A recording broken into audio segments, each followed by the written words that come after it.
77 years waiting for an answer from her fiancé. After 77 years without having news of her fiancé, Phyllis Ponting, now 99 years old, found a love letter written by her soldier boyfriend in 1941. What happened with her fiancé, and how did this letter reach her after all this time? Here is the story.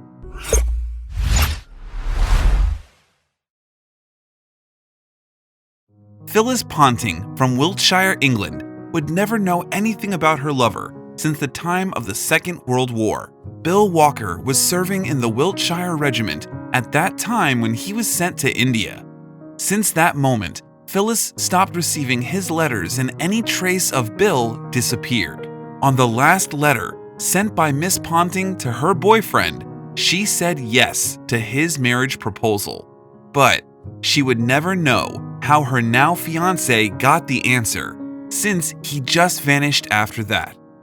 She was convinced that Bill had died in the war. Otherwise, he would have appeared many years ago in front of her door.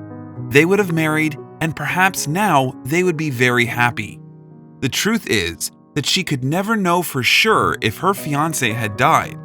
His name was not in any list of the Commonwealth Graves Commission, and without an official statement, one could only imagine the worst. One fine day, following a report on the BBC's The One Show, reporting the recovery of a surprising batch of letters from the wreck of a steam freighter, Phyllis Ponting received an unexpected visitor. A representative from the London Postal Museum arrived at her door with a copy of a letter addressed to her.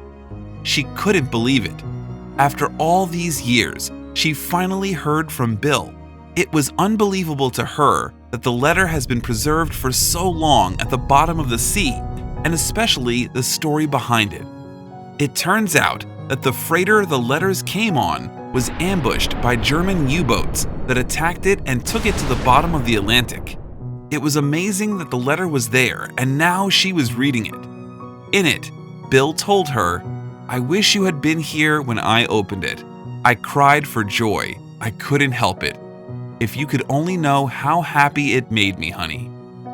The recovered letters were now part of an exhibition collection called Voices from the Deep at the London Postal Museum. Brought from the depths more than 15,400 feet to the surface, the story of how they got there could be considered even more impressive. The 412-foot-long steam freighter sank in British waters about 3 miles under the ocean on February 17, 1941, in just 20 minutes. The ship named SS Gersapa was built at the dockyard in 1919 and was in the service of the Ministry of War Transport. It was on its way back to Liverpool from the east when it was forced to become separated from a merchant navy convoy, which was protected by Royal Navy destroyers. It was then that she was hit by German torpedoes some 300 miles off the coast of Galway, Ireland. There was only one survivor among the 84 crew members of the fleet, Second Officer Richard Ayres, who did the unthinkable to stay alive. Although all 3 lifeboats were launched, the officer was the only one to reach dry land after 13 days and with no little difficulty. The chain of events that led to the SS Gersapa's misfortune had at its first link the transport of approximately 7,000 tons of silver, iron, and tea, which produced an excessive fuel burn of the ship.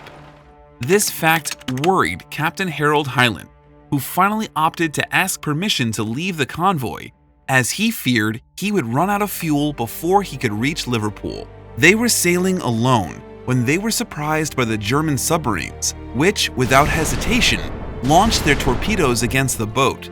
They were sinking rapidly, and, lost as they were, could do no more than try to abandon the ship in the lifeboats. Short on time and in desperation, they cut the ropes that held the boats together, causing them to fall into the icy ocean. They were then forced to jump overboard and swim to them. However, 2 of the boats were nowhere to be seen. Among the group of those who managed to reach the small fleet, there were 23 Indians and 8 Europeans, for a total of 31 survivors, although it was not long before all of them began to suffer from the cold. With few provisions available and insufficient supplies of fresh water, they soon began to despair. Officer Ayres, 31, was the only one qualified to steer the boat, so he took command immediately. Without a rudder and aided by only an oar, Ayres steered the boat east. When the drinking water ran out and dehydration set in, the men began to die. Ayres was determined to save the few remaining men, but the cold and thirst only dampened his hopes. After 13 days of shipwreck, the long-awaited cry of land came. They saw the Lizard Lighthouse at the southern tip of Cornwall, more than 300 miles from the sinking of their ship. With their eyes on land, they began to sail when a large wave hit the boat and caused all but 3 of the men to drown. Exhausted and limp, Ayres dragged the other 2 men back on board, only to be thrown back into the ocean by another wave. His only 2 remaining companions eventually drowned. He was surrendering to his fate when in the distance, he heard the voices of 3 girls urging him to fight on. One of the girls immediately ran for help to the nearest farm, while the other 2 went down to the beach and continued to shout for the man to keep swimming. The girl returned with a Coast Guard cutter, who threw a rope to the sole survivor of the wreck and dragged him to shore. Ayres received recognition for his heroism and valor at sea. He died 51 years after the shipwreck in 1992.